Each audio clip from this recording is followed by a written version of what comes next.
Bonjour à tous, je suis Louis Fonco, ingénieur de conception en génie électrique. Je suis spécialisé dans les études de conception des installations électriques et solaires photovoltaïques. Et aujourd'hui, je vais vous présenter le module 2 de ma formation sur la conception des centrales solaires photovoltaïques de grande puissance, dans le cas particulier de la République démocratique du Congo.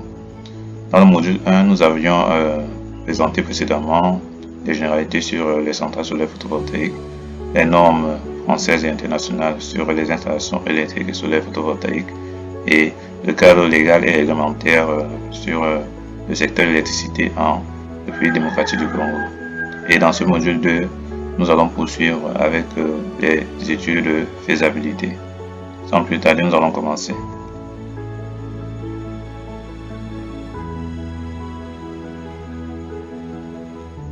Cette formation a été élaborée sur la base des guides techniques UTE, les normes NFC 1300 et NFC 13200, des guides de rapports d'analyse et documents techniques de référence, des catalogues manuels et datachés de produits et accessoires, des guides de l'IFC, International Finance Corporation, de la Banque mondiale sur les centrales solaires photovoltaïques commerciales de 2015, des rapports d'études d'impact alimentaire et social de Novec pour la centrale PV de Bouche-d'Eau et de l'UCM, qui est l'unité de coordination et de management de projet au sein du ministère des Ressources hydrauliques et de l'électricité, relatif à la centrale de l'Université Unikin de Kinshasa. L'objectif de ce module est de vous proposer une démarche cohérente pour la réalisation des études de faisabilité d'une centrale solaire photovoltaïque de l'ordre de 20 MW ou plus en République démocratique du Congo, en effectuant des analyses et des suggestions basées sur les documents présentés ci-dessus et notre expertise personnelle en matière d'ingénierie et de conception solaire photovoltaïque. Pour cela, nous avons élaboré le plan suivant. En un, nous allons commencer par la conceptualisation du projet et la phase de préfaisabilité. Ici, il s'agira de faire quoi? Une analyse du marché de l'électricité en République démocratique du Congo et des options envisageables pour la mise en œuvre de la centrale, du choix du ou des sites possibles pour la mise en œuvre de la centrale, l'identification des acteurs et des contraintes du projet, l'organigramme et la structure juridique du projet, et enfin la définition des objectifs et la planification des études de faisabilité.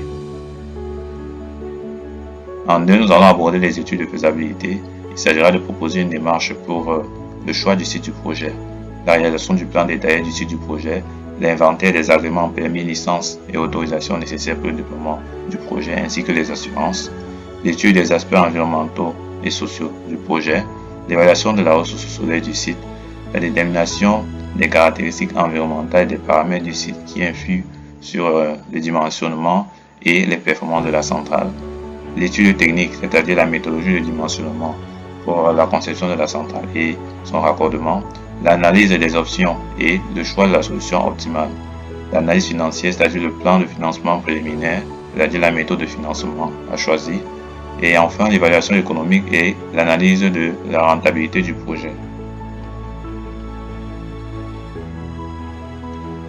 Conceptualisation du projet et phase de préfaisabilité.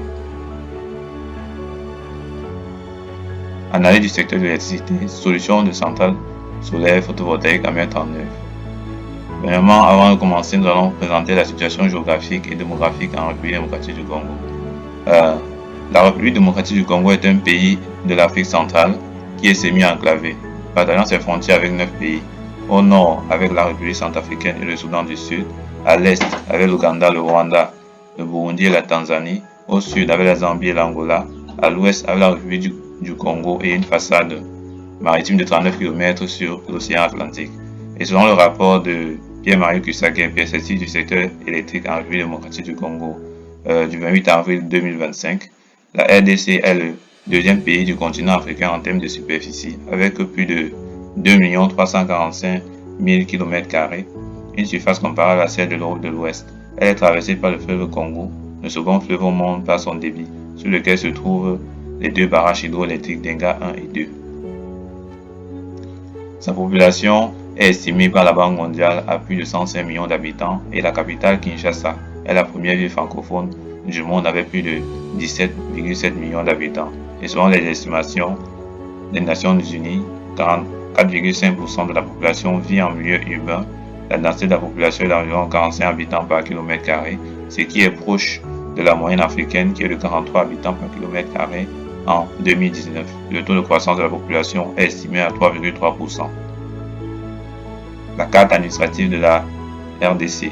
Le pays est gouverné et administré par un gouvernement central, 26 provinces et 145 entités territoriales. Ils sont présentés dans le tableau suivant. Nous avons également les communes, les groupements, les quartiers, les villages. Et à gauche ici, vous avez la représentation des limites administratives et des provinces de la RDC. Situation économique et sécurité en RDC.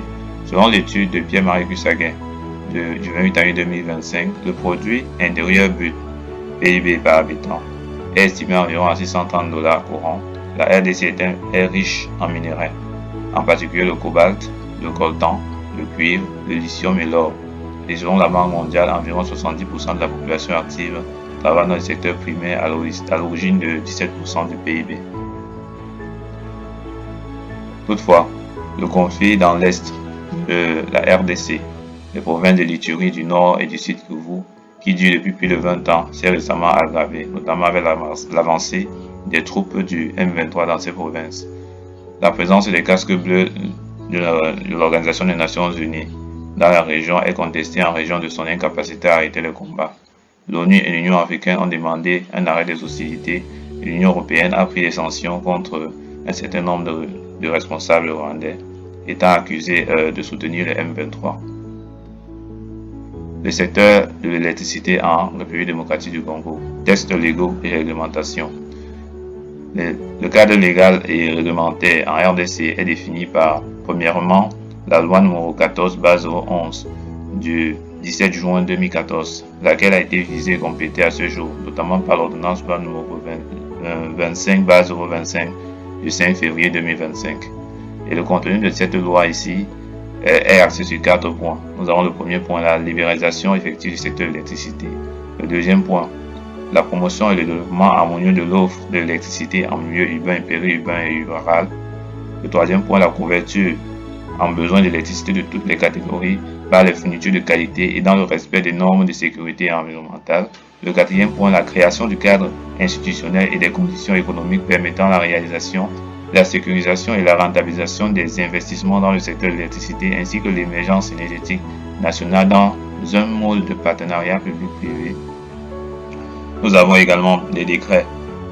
Le décret numéro 16/013 du 21 avril 2016 portant création, organisation et fonctionnement d'un établissement public dénommé Autorité de régulation du secteur de l'électricité, ARE.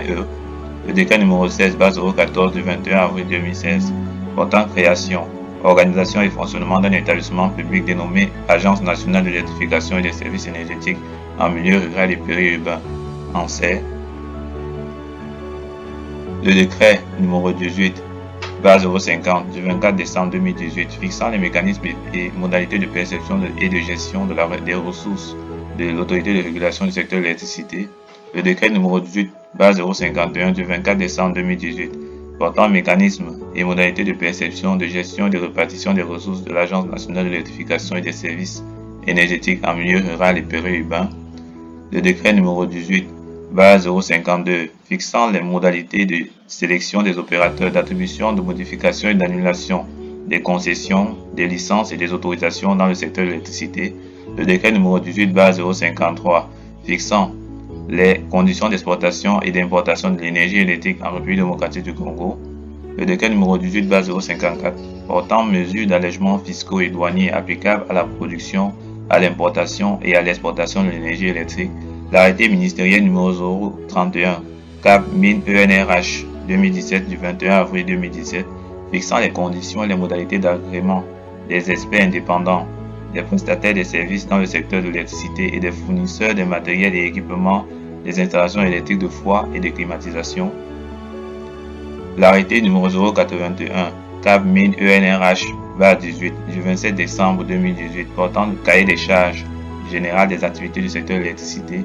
L'arrêté numéro 082 CAP Mine ENRH 18 du 27 décembre 2018 fixant les conditions et les modalités de vente de l'excédent de l'énergie électrique des installations d'autoproduction d'électricité, l'arrêté numéro 083 Cap Mines ENRH-18 du 27 décembre 2018 fixant les modalités d'élaboration du bordereau des services annexes d'électricité, l'arrêté numéro 084 Cap Mines ENRH-18 du 27 décembre 2018 portant fixation des termes généraux du contrat d'approvisionnement en électricité entre l'opérateur et le client, l'arrêté numéro 085 Cap Mines ENRH 18 du 27 décembre 2018 portant contrat de concession type, modèle de licence et d'autorisation du secteur de l'électricité, l'arrêté numéro 015 Cap Mines RHE OMM-22 du 11 mai 2022 fixant les frais à percevoir par l'autorité de régulation du secteur de l'électricité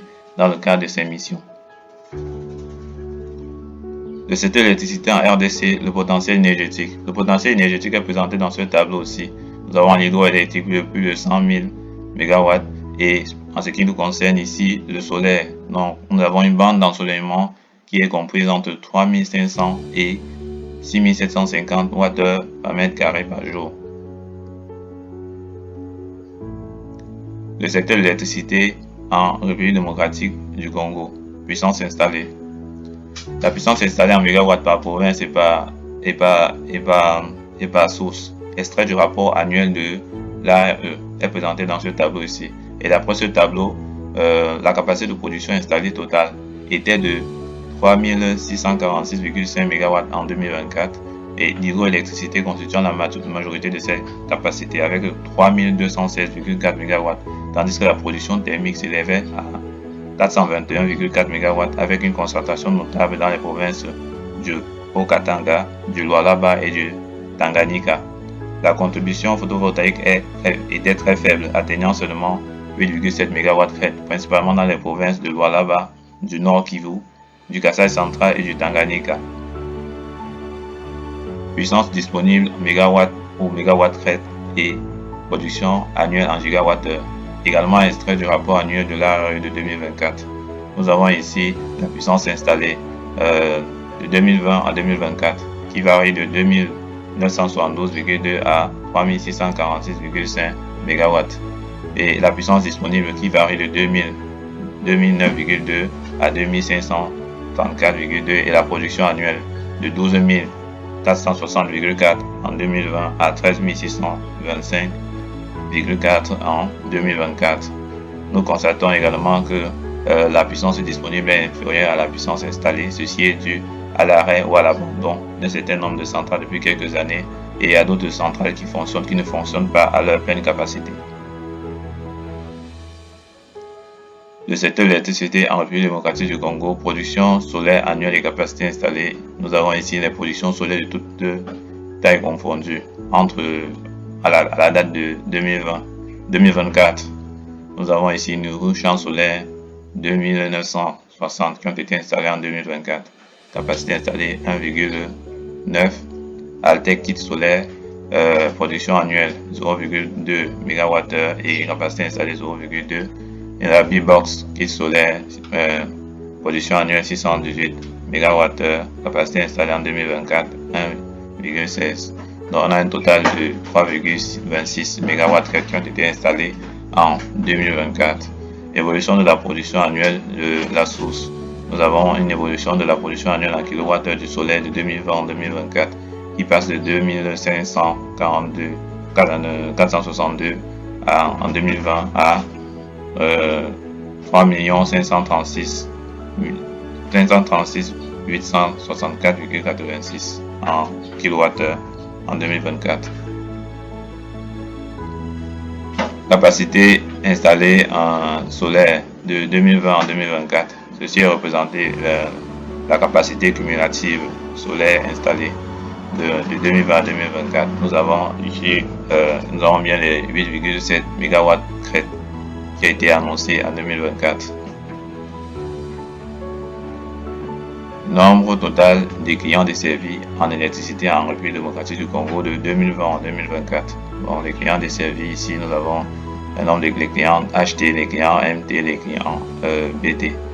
Donc, on observe également une progression croissante du nombre de clients desservis. La clientèle nationale de la RDC de 2020 en 2024. Donc là, nous avons les clients desservis, les clients facturés et les ménages desservis et facturés.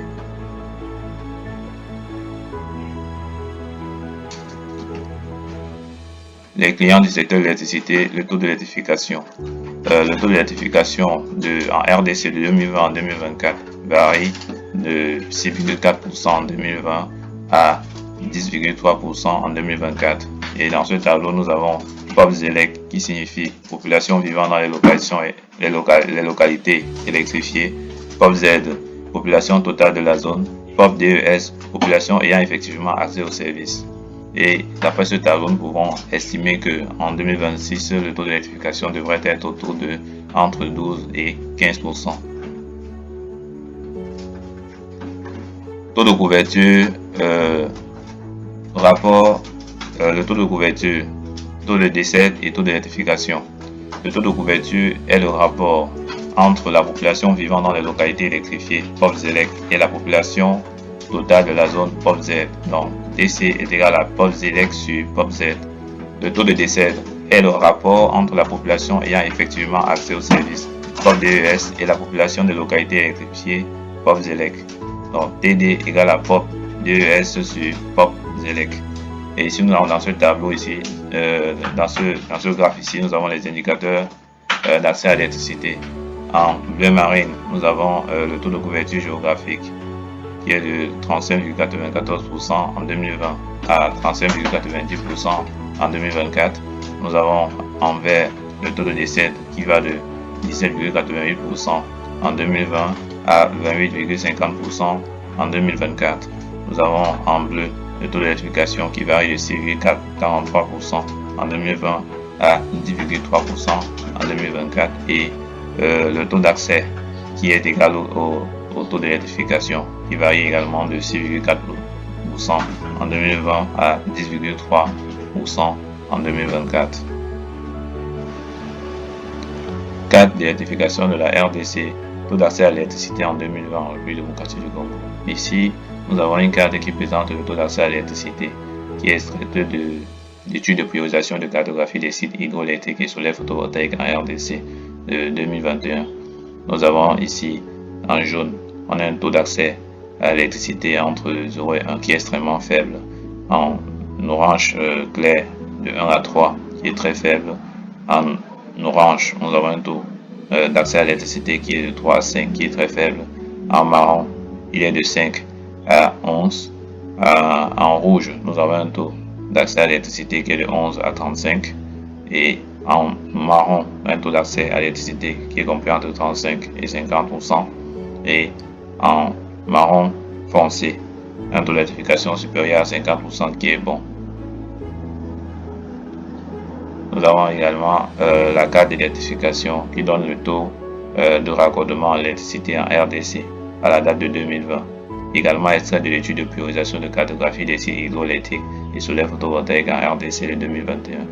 Nous avons en jaune un taux de raccordement à l'électricité entre 0 et 5 qui est faible. En orange, un taux de raccordement à l'électricité de 5 à 20 qui est assez faible. En marron, un taux d'accès qui est supérieur à 20. Et en marron foncé, un taux qui est supérieur à 50. Cadre d'électrification de la RDC, taux d'utilisation de l'électricité en 2020 en République démocratique du Congo. Également extrait de l'étude de priorisation de cartographie des sites hydroélectriques et solaires photovoltaïques en RDC 2021. Nous avons en jaune un taux d'utilisation de l'électricité qui est compris entre 0 et 5. En violet, un taux compris entre 5 et 10%. En rouge, un taux qui est supérieur à 10% et en marron, un taux qui est supérieur à 50%. Carte des avis relatifs à la production octroyée par l'autorité de régulation de l'électricité en RDC de 2020 2024. Nous avons ici la carte qui est extraite du rapport annuel de l'ARE de 2024 qui présente les différences des entreprises ou bien des producteurs qui ont été autorisés par l'autorité de régulation de l'électricité. Nous avons les centrales hydroélectriques ici et les centrales solaires photovoltaïques. La carte d'autoroute de l'électricité en RDC, également extraite du rapport annuel de l'ARE de 2024, elle présente les lignes électriques, les postes électriques, les centrales hydroélectriques et les centrales de conversion réparties sur l'ensemble du territoire de la RDC. 4. Des avis relatifs à la distribution octroyée par l'ARE de 2020 à 2024. Nous avons ici les différentes entreprises ou les entités qui ont été autorisées par l'ARE de 2020 à 2024 pour la distribution de l'électricité en RDC. Carte relative au statut de client éligible octroyé par l'ARE en RDC de 2020 à 2024. Donc, un client éligible est un consommateur final ou non qui répond aux conditions de la loi du 17 juin 2014 ou de l'arrêté du 21 avril 2017 pour choisir son fournisseur d'énergie électrique ou acheter de l'électricité en vue de la revente. Nous avons ici une répartition sur l'ensemble du territoire des différents clients éligibles, également extrait du rapport annuel de l'ARE de 2024.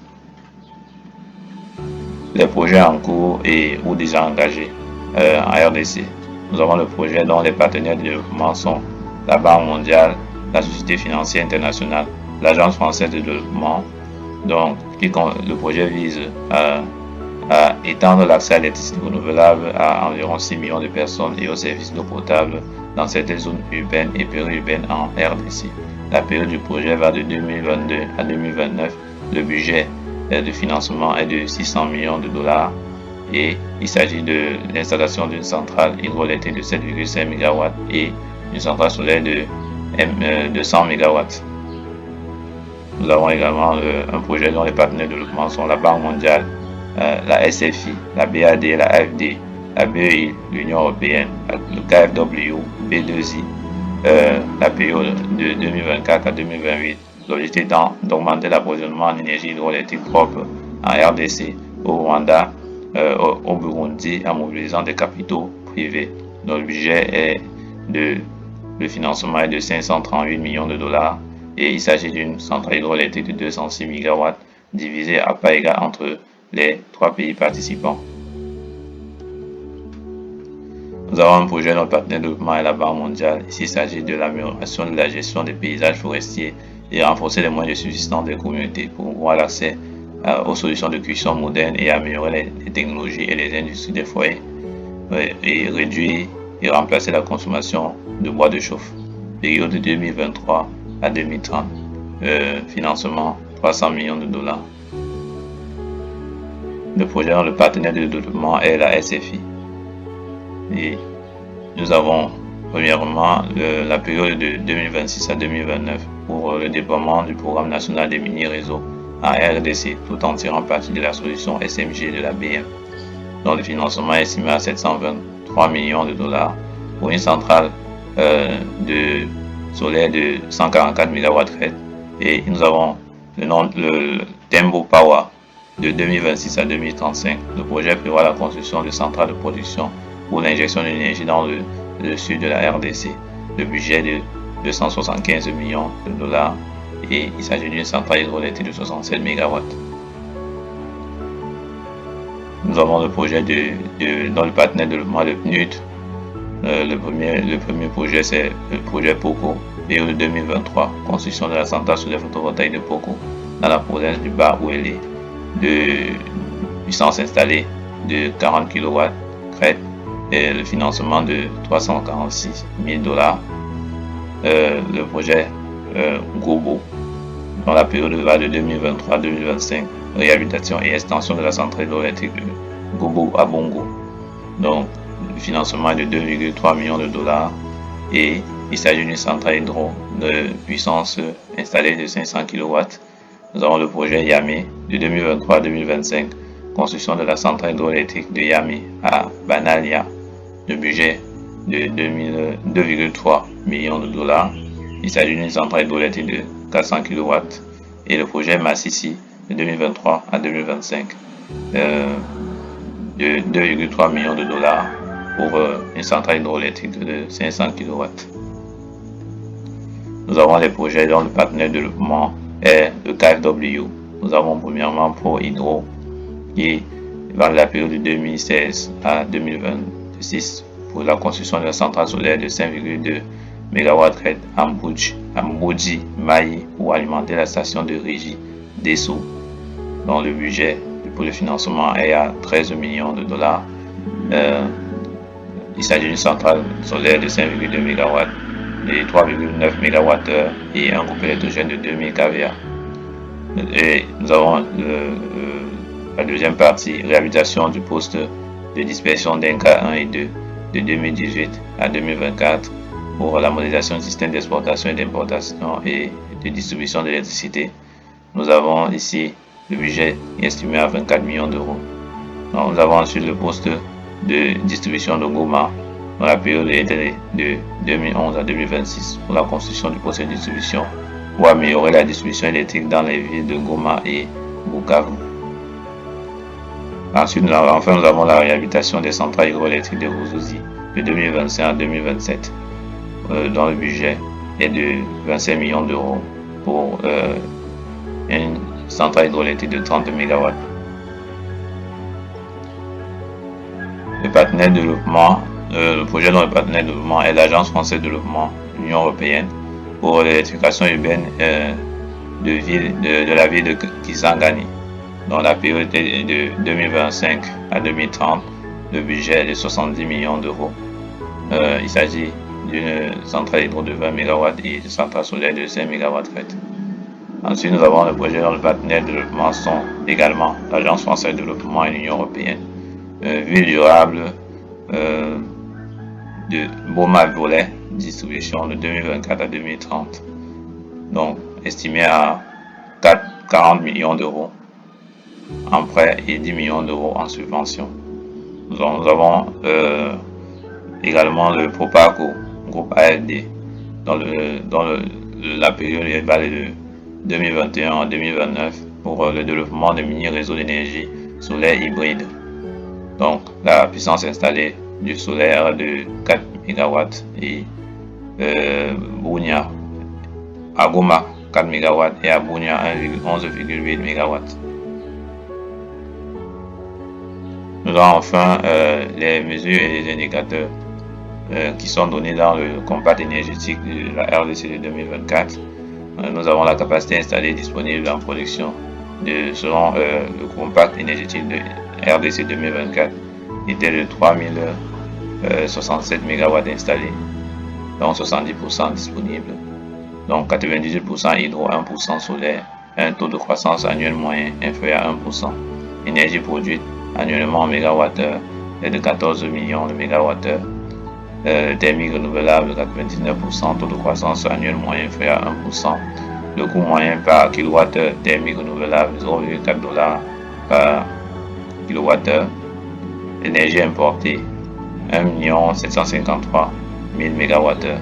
Taux de croissance annuel pour 118,5%. Coût moyen par kilowattheure 129 $ par mégawatt.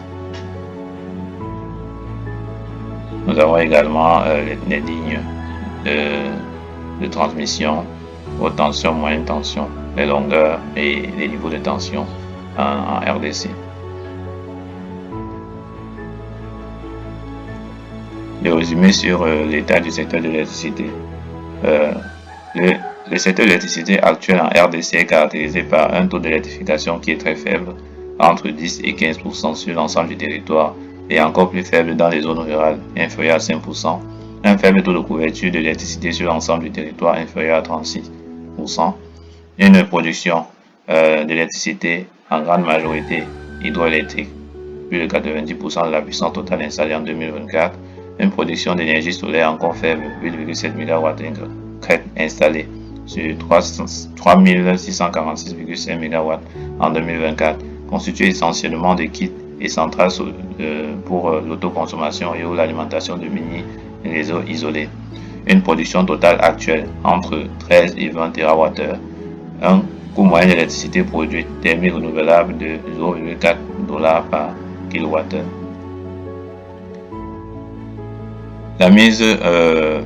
En résumé, nous avons la mise en place depuis 2014 des mesures pour l'amélioration du cadre institutionnel et réglementaire afin de faciliter les procédures administratives et l'investissement privé dans le secteur de l'électricité.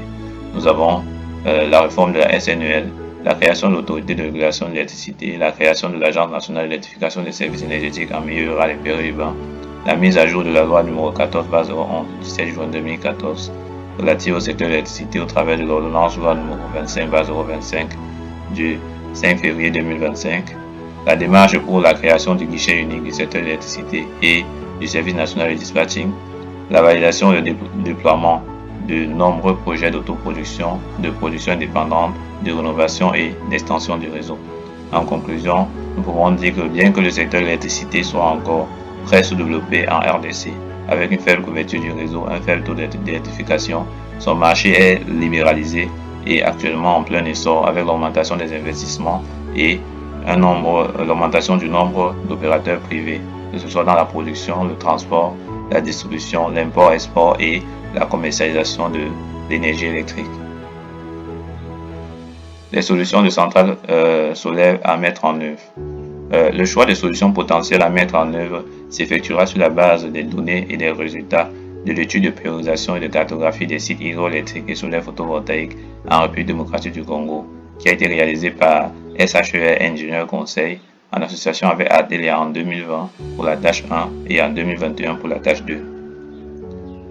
Nous avons ici la ressource solaire et radiation globale horizontale de la RDC qui a été réalisée lors de cette étude de priorisation et présentée dans le tableau, dans la carte suivante. Et l'évaluation de l'irradiation globale horizontale a été effectuée en utilisant des données satellites des fournisseurs Soda Helioclim, Météonorme, Solagis, PVJCM, SAF. Ici, nous avons la topographie et l'altimétrie dans la carte de latitude des différentes zones en RDC. Nous avons en vert une altitude de 250 mètres, en vert clair 500 mètres, en jaune 750, en orange 1000, en rouge 1250, en marron nous avons 1500, en marron foncé nous avons 1750, en gris 2000, en gris clair 2250 et en blanc supérieur à 2500. Les solutions de centrales solaires photovoltaïques à mettre en œuvre. Nous avons deux solutions. Une centrale solaire photovoltaïque on-grid, c'est-à-dire connectée au réseau, et une centrale solaire photovoltaïque off-grid, c'est-à-dire isolée. Premièrement, pour ce qui est des centrales solaires on-grid, nous avons 4 solutions. Solution 1, centrale solaire photovoltaïque sans stockage avec générateur connecté au réseau interconnecté, moyenne tension, haute tension. Solution 2, centrale solaire photovoltaïque sans stockage et sans générateur connecté au réseau interconnecté, moyenne tension ou haute tension. Solution 3, centrale solaire photovoltaïque avec stockage, sans générateur, connecté au réseau interconnecté, moyenne tension, haute tension. Solution 4, centrale solaire photovoltaïque avec stockage et générateur, connecté au réseau interconnecté, moyenne tension, haute tension. Et pour les centrales solaires off-grid, nous avons deux solutions. La solution 1, centrale solaire photovoltaïque avec stockage et générateur non connecté au réseau. La solution 2, centrale solaire photovoltaïque avec stockage sans générateur non connecté au réseau. Premièrement, les solutions on-grid. Selon le rapport de l'étude de priorisation de cartographie des sites hydroélectriques et solaires photovoltaïques en RDC, la tâche 1, il n'existerait pas à ce jour de centrales solaires photovoltaïques de grande puissance, au-delà de 1 MW crête, qui soient connectées au réseau interconnecté national de la RDC. Le raccordement d'une centrale de puissance supérieure à 1 MW crête est toutefois envisageable sur les réseaux de transport ouest et RTO et sur le réseau de transport sud, pour lequel des données précises sont disponibles à condition que la puissance maximale de sources intermittentes, solaires et éoliennes sans stockage installées sur l'ensemble du réseau RTO ou RTS ne dépasse pas 30% de la puissance totale installée. Nous avons ici sur l'image le schéma unifilaire du transport ouest, courant alternatif. Et ici, le schéma unifilaire du réseau de transport sud. Donc, nous avons effectué une comparaison des avantages et des inconvénients des différentes solutions pour une centrale on-grid qui sont présentées ici. Nous avons premièrement pour la solution une centrale solaire avec le générateur sans stockage connecté au réseau MTO-HT. Donc l'avantage principal ici c'est la continuité de service, une injection du réseau en journée et dans la nuit. Les inconvénients, nous avons un coût d'exploitation et de maintenance OPEX qui sera élevé dû à la présence du groupe électrogène, une perte du surplus de production en journée si la demande en journée est inférieure à la production PV. Et cela peut nuire à la stabilité du réseau en journée en situation de défaut si la puissance installée de la centrale ou bien de l'ensemble des centrales solaires photovoltaïques sur le réseau dépasse 30% de la puissance du réseau. Solution 2, nous avons une centrale solaire photovoltaïque sans stockage connectée au réseau moyenne tension ou haute tension. Avantage, coût de la centrale, coût d'investissement de la centrale CAPEX relativement bas en raison de l'absence de stockage et de groupe électrogène. Les inconvénients, nous avons perte du surplus de production si la demande en journée est inférieure à la production PV, non-production de la centrale pendant la nuit. Peut nuire également à la stabilité du réseau si la puissance installée est supérieure à 30% de la puissance installée de l'ensemble du réseau. Solution 3, centrale solaire photovoltaïque avec stockage et sans générateur connecté au réseau MTO-HT. Donc les avantages, nous avons l'injection dans le réseau en journée et dans la nuit, le stockage du surplus de production PV en journée, le coût d'exploitation et de maintenance OPEX relativement bas, une meilleure stabilité de la production en journée vis-à-vis du réseau grâce au système de stockage. Les inconvénients, nous avons un coût de la centrale et d'investissement de la centrale qui sera relativement élevé, la nécessité d'utilisation des onduleurs hybrides pour éviter les pertes de production en cas de découplage suite à un défaut survenu sur le réseau et l'étude de raccordement au réseau qui sera un peu plus complexe. Solution 4. Une centrale solaire photovoltaïque avec stockage et générateur connecté au réseau moyenne tension, haute tension. Dans les avantages, nous avons l'injection dans le réseau en journée et dans la nuit, c'est-à-dire la continuité de service. Nous avons également le stockage du surplus de production PV en journée, une meilleure stabilité de la production en journée vis-à-vis du réseau grâce au stockage.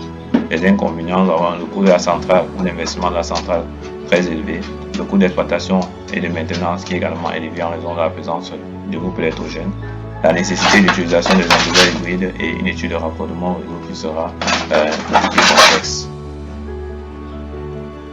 Nous avons donc sur ces 4 solutions retenu 2 solutions en nous limitant sur les solutions développées dans l'étude de priorisation de cartographie des sites hydroélectriques et solaires photovoltaïques en RDC.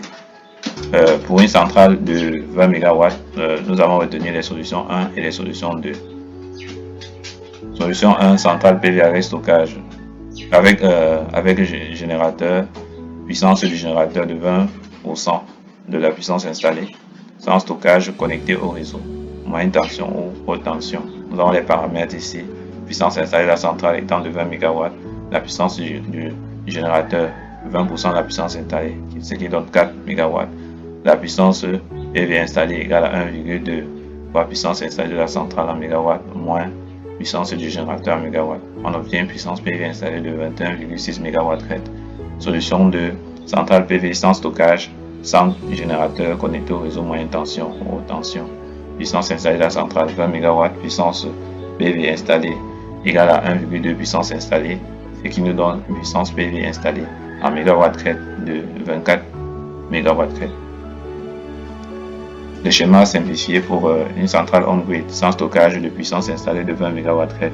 Nous avons dans ce tableau ici les niveaux de tension en fonction de la puissance.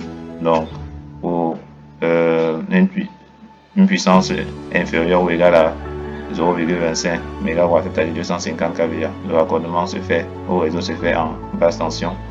Pour une puissance supérieure à 0,25 MW et inférieure à 12 MW ou 17 MW dans certains cas, le raccordement peut se faire en HTA ou en MT. Donc une tension U inférieure ou égale à 36 kV en MT et inférieure ou égale à 50 kV dans le cas de la HTA.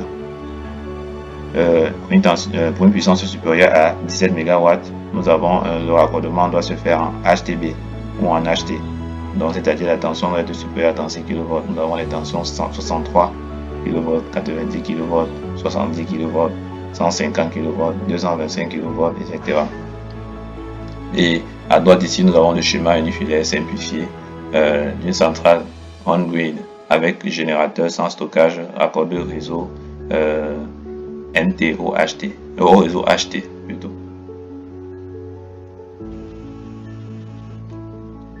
Maintenant, nous abordons les solutions off-grid. Les solutions off-grid, nous avons dans ce tableau présenté les avantages et les inconvénients de chacune des solutions. Pour la solution 1, centrale solaire photovoltaïque avec stockage et générateur pour site isolé. Dans les avantages, nous avons une continuité de service qui est assurée pendant les périodes de faible ensoleillement. Nous avons un coût d'investissement pour la partie PV de la centrale, donc champ PV convertisseur batterie qui sera plus faible. Les inconvénients, nous avons un coût d'exploitation et de maintenance OPEX élevé qui est dû à la présence de groupes électrogènes. La nécessité de construire des lignes de transport et de distribution pour la desserte des clients dans les zones rurales. La nécessité d'ajouter un ou plusieurs compensateurs d'énergie réactive en MTO-HT. Le coût de l'énergie produite plus élevé que celui pratiqué dans les zones urbaines connectées au réseau électrique national. La solution 2, centrale solaire photovoltaïque avec stockage sans générateur pour site isolé. Dans les avantages, nous avons un coût d'exploitation et de maintenance OPEX qui sera faible, une installation qui est moins complexe sans générateur. Les inconvénients, nous avons un coût d'investissement photovoltaïque qui sera plus élevé en raison d'une taille plus grande de la centrale, nécessité d'ajouter un ou plusieurs compensateurs d'énergie réactive pour la stabilisation de la tension, la nécessité de construire des lignes de transport et de distribution pour la desserte des clients en zone rurale, le coût de l'énergie produite plus élevé que celui pratiqué dans les zones urbaines connectées au réseau électrique national. Schéma simplifié pour une centrale off-grid avec stockage et puissance installée de 20 MW. Donc nous avons ici le schéma simplifié pour une centrale off-grid. Nous avons ici les batteries, l'onduleur chargeur ou onduleur batterie ou onduleur hybride. Nous avons remarqué ici que dans le cas d'un onduleur chargeur, le champ solaire photovoltaïque qui est raccordé ici, il n'aura pas de champ raccordé à l'onduleur. Donc le champ est raccordé uniquement dans le cas d'un onduleur hybride. Et nous avons également un compensateur d'énergie réactive au niveau du point de raccordement au réseau pour la distribution. Choix du site ou des sites possibles pour la mise en œuvre d'une centrale solaire photovoltaïque. Les sites favorables pour la mise en œuvre d'une centrale solaire photovoltaïque sans stockage connecté au réseau en RDC. La liste des sites favorables pour une centrale solaire photovoltaïque sans stockage connecté au réseau en RDC d'une puissance supérieure à 2 MW a été obtenue de l'étude de priorisation de cartographie des sites hydroélectriques et solaires photovoltaïques en RDC, tâche 1 de mai 2021. Et dans cette étude, les hypothèses qui ont été prises sont les suivantes. Nous avons une puissance photovoltaïque qui est raccordée, négligeable, un taux de charge des réseaux électriques à la pointe de 80%, un ratio de puissance entre midi et l'heure de pointe de 50%, la part de photovoltaïque dans le mix énergétique du réseau de 30%, le rapport entre la puissance secrète et la puissance AC d'injection de 1,2, la précision des estimations de puissance de plus ou moins 50%. Et nous avons ici la liste, donc extrait effectivement de l'étude de priorisation. Nous avons les résultats ici des sites probables, des sites potentiels pour une centrale solaire photovoltaïque sans stockage connecté au réseau. Nous avons le Haut-Katanga, les provinces de Haut-Katanga, Lomami, Kasai central, Kinshasa, Congo central. Et nous avons la localisation, réseau proche de Kambof, réseau proche de Kasum, Balessa, réseau proche de Kibushi, etc. Nous avons les puissances en mégawatts, c'est un potentiel qui peuvent être installés et la surface nécessaire en hectares. Nous avons également le Congo central, le Kiwulu, Lualaba et Tanganyika pour les centrales connectées au réseau. Maintenant, nous allons aborder les sites favorables pour une centrale solaire photovoltaïque avec stockage non connecté au réseau, c'est-à-dire une centrale off-grid. Également, extrait de l'étude de priorisation et de cartographie des sites hydroélectriques et solaires photovoltaïques de la tâche 1 de 2021. Les hypothèses qui ont été prises sont les suivantes. L'agglomération prise en compte, Donc la liste des villes et les agglomérations ont été fournies par la Banque mondiale et l'UCM. Le taux de croissance démographique a été supposé pris à 2,7%. La consommation annuelle spécifique abonné BT par ménage de 1500 kWh par ménage par an. Le nombre moyen d'habitants par ménage de 8. Le taux de décès atteint 65%. La part de la consommation MT dans la consommation totale de 20%.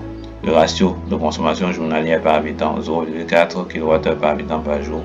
La part solaire V non raccordée au réseau de 80%. Le productible en kWh par kW crête de 3,5 à 4,8. Le facteur de perte associé au stockage et à l'écrêtage de 25%. Et l'estimation de la précision est de plus ou moins 50%.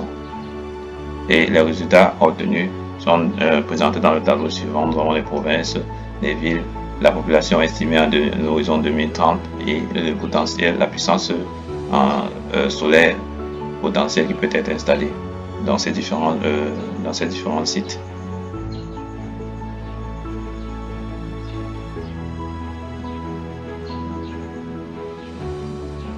L'organisation des sites favorables pour l'implantation d'une centrale solaire photovoltaïque on-grid et off-grid d'une puissance supérieure à 2 MW crête. Ici, dans l'étude de priorisation, il a été établi une carte des sites potentiels pour la réalisation des centrales solaires on-grid et des centrales solaires off-grid. Donc, nous avons le potentiel solaire photovoltaïque en RDC, l'irradiation globale horizontale en kWh par mètre carré. Il s'agit de l'irradiation globale annuelle qui est présentée ici. Nous avons à côté les cercles en brun. Il va de le potentiel off-grid de 2 à 5 MW à 50 à 100 MW et en orange clair, donc les sites potentiels on-grid de 2 à 5 MW à 50 à 100 MW. Donc selon la taille du cercle, ils ont donc présenté positionner les différents sites sur la carte de la RDC. Et maintenant, nous allons obtenir les meilleurs sites pour l'implantation d'une centrale solaire photovoltaïque de 20 MW crête on-grid et ou off-grid. La sélection de ces meilleurs sites pour l'implantation de la centrale a été effectuée également dans l'étude de priorisation et de cartographie des sites hydroélectriques et solaires photovoltaïques. À la suite d'une analyse multicritères. Les critères qui ont été pris sont les suivants. Critère 1, indicateur de la qualité du productible du site, niveau d'ensoleillement. Le critère 2, indicateur de l'attractivité topographique du site, donc un terrain non accidenté ou non identifié géographiquement avec une pente inférieure ou égale à 5%. Le critère 3, indicateur de la priorité pour l'accès à l'électricité. Les villes pour lesquelles la population a un faible taux d'accès à l'électricité sont favorisés par ce critère. Le critère 4, indicateur de l'attractivité économique du site. Les centrales offrant un faible coût d'investissement ramené à la puissance installée. L'APEX sont mieux notés. Nous avons obtenu dans le résultat dans l'étude de priorisation les 10 meilleurs sites potentiels pour une centrale solaire photovoltaïque accordée au réseau. Reçus à l'étude de l'analyse multicritères sont présentés dans ce tableau ici. Nous avons en vert, dans le cadre en vert ici, au Katanga, Lualaba, puissance potentielle 11 MW crête, surface requise en hectares 16 et le score également de l'analyse multicritère. Donc ici, dans ce cas ici, nous avons la couverture du besoin supérieure à 180% pour une centrale de 20 MW donc, qui est installée dans cette zone. On a une couverture supérieure à 180%. Et dans le cadre en rouge, nous avons dans les provinces de Lualaba, de Kirulu, donc le potentiel est de 84 MW. Donc en installant une centrale dans ces zones-là, le taux de couverture du besoin sera inférieur à 30%. Et dans le cadre en orange, donc dans la province de Lualaba, réseau proche de Fungulu, le taux de couverture pour une centrale, si on installait une centrale de 20 MW, serait inférieur à 55%. Donc, nous avons de ce tableau, nous avons retenu uniquement les sites dont le potentiel était supérieur à la puissance installée de notre centrale qui est c'est-à-dire 20 MW. Et nous avons retenu donc les meilleurs sites pour l'implantation de la centrale on-grid sans stockage dans les provinces de Lualaba, près de Kolwezi et près de Fungulum, dans la province de Kiwulu, près de Bandundu, et dans la province de Kasai central, près de Kananga. Les meilleurs sites pour une centrale solaire photovoltaïque off-grid. Bon, suivant la même méthode, dans l'étude de priorisation et de cartographie des sites hydroélectriques et solaires, les 10 meilleurs sites pour une centrale off-grid ont été effectués. Nous avons retenu dans ce tableau uniquement les sites dont la puissance installée en MW était supérieure à 20 MW. Donc nous avons les provinces de Basse-Ouélé, Olomani, Ituri, Maniema, Tanganyika et Tchopo. La localisation maintenant des meilleurs sites pour l'implantation d'une centrale solaire photovoltaïque on-grid et off-grid. Donc, dans l'étude de priorisation, les différents sites ont été localisés sur cette carte. Identification des acteurs et contraintes du projet. Les acteurs du projet, premièrement, nous avons les institutions. Le MRHE, Ministère des Ressources hydrauliques et de l'électricité, en plus de superviser le service public national, la SNUL, il est responsable de la conception, de l'application et du suivi des politiques nationales de l'eau et de l'énergie. Ensuite, nous avons l'UCN, Unité de coordination et de management du projet. Gestion et coordination des projets du ministère des Ressources hydrauliques et de l'électricité. Elle a pour mission l'élaboration du plan national d'électrification qui intègre le plan d'électrification en milieu rural et périurbain du ressort de l'Agence nationale d'électrification des services énergétiques en milieu rural et périurbain, l'ANSER, et le plan d'électrification des zones rurales et industrielles et économiques. De plus, elle se charge de la coordination des activités des projets financés par le gouvernement, ses partenaires techniques et financiers, au bénéfice des entités publiques personnalisées œuvrant dans la sphère de compétences du MRHE. Enfin, elle mène tous les grands projets énergétiques en coordination avec la Banque mondiale, la BAD, le KfW et d'autres. Puis nous avons la CNE, Commission nationale d'électricité, qui réalise la collecte, le traitement et l'analyse des données afin d'établir des bilans et indicateurs énergétiques visant à faciliter la mise en place des stratégies énergétiques cohérentes et efficientes aux autorités politiques. Ensuite, nous avons la 4DE, cellule d'appui technique à l'énergie. Rattachée au cabinet du ministère de l'Énergie, elle a pour mission principale d'apporter un appui institutionnel au ministère de l'Énergie et d'assurer le renforcement des capacités des administrations et des entreprises publiques du secteur de l'énergie. Elle assure notamment les tâches énumérées ci-dessous. Nous avons l'analyse et la coordination de la présentation des projets et programmes d'investissement auprès des différents bailleurs de fonds, le suivi et définition des stratégies sectorielles à moyen et à long terme, la contribution au montage technique et financier des projets d'eau et d'électricité, la représentation du maître d'ouvrage, coordination sectorielle des projets ou programmes d'investissement avec les bailleurs de fonds bilatéraux et multilatéraux sur les projets d'infrastructure et autres relevant du ministère de l'Énergie. Ensuite, nous avons l'ARE qui est l'autorité de régulation du secteur de l'électricité, dont les missions sont assurer la régulation des activités du secteur de l'électricité en RDC par le contrôle des normes et standards applicables dans le secteur de l'électricité, garantir et contrôler l'application des principes et des règles de transparence et de libre concurrence, contribuer à la création d'un climat des affaires favorisant l'investissement et la bonne mise en œuvre des activités dans le secteur de l'électricité, recevoir, analyser et auditer les tarifs du secteur de l'électricité, trancher les conflits du secteur de l'électricité. ANSER, Agence nationale d'électrification et des services énergétiques en milieu rural et périurbain, sa responsabilité est de promouvoir la planification et le financement des projets d'électrification dans les zones rurales et périurbaines et les partenariats publics-privés et les investissements privés. Ensuite, nous avons l'ANAPI, Agence nationale pour la promotion des investissements, considérée comme un guichet unique en matière des investissements publics et privés en RDC. C'est la seule instance publique en charge de la gouvernance des investissements sous tutelle du ministère du Plan, dont ses responsabilités travaillent en faveur de l'amélioration du climat des affaires à travers les réformes substantielles pour voir l'image positive de la RDC, diffuser envers les investisseurs nationaux et internationaux les atouts et les opportunités d'investissement du pays, fournir divers services aux investisseurs afin de faciliter leur implantation et leur compétitivité, octroyer des incitations douanières et fiscales aux investisseurs et les projets sont éligibles aux avantages du Code des investissements. Ensuite, nous avons l'ACED, qui est l'Association congolaise pour les énergies renouvelables et décentralisées. qui a été créée en juillet 2018. Cette association est une association d'entreprises privées et a pour mission fondamentale de contribuer à créer un environnement propice pour le développement du secteur privé des énergies renouvelables en RDC. Le service national de dispatching. Son rôle est d'assurer la conduite coordonnée et économique de la production et du transport d'électricité, le mouvement optimal en temps réel de l'énergie électrique sur le réseau national et les échanges ainsi que le contrôle du mouvement de l'énergie.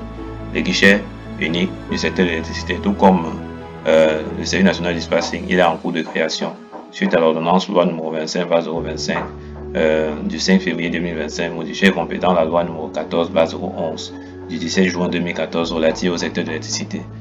Ces missions seront d'assurer le pont et l'interface entre les opérateurs de gouvernement, agir comme une unité commune de perception de frais et taxes de redevance, assister les opérateurs et promoteurs lors des démarches auprès d'autres services de l'État. Ensuite, nous avons également les ministères des infrastructures et des travaux publics, le ministère du développement rural, le ministère des finances, le ministère des affaires foncières, le ministère des transports et des voies de communication, le ministère de l'économie nationale, le ministère de l'aménagement du territoire, le ministère de l'emploi et du travail et de la prévoyance sociale. Et enfin, nous passons maintenant aux institutions financières. Premièrement, la première institution, nous avons la Banque mondiale, qui est une institution financière internationale qui accorde des prêts et autres appuis financiers à des pays en développement pour des projets d'investissement. Et elle comprend plusieurs institutions. Donc, nous avons la Banque internationale pour la reconstruction et le développement, la BRD, l'Association internationale de développement, IDA, qui sont créées pour lutter contre la pauvreté en apportant des aides de financement et des conseils aux États en difficulté. Et nous avons la Société financière internationale, la SFI, organisation du groupe de la Banque mondiale consacrée au secteur privé. Elle a été créée en 1956. Son capital est détenu par 185 pays membres et sa création a été jugée nécessaire car la Société générale internationale pour la reconstruction et le développement ne pouvait accorder de prêts et des investissements à des investisseurs privés.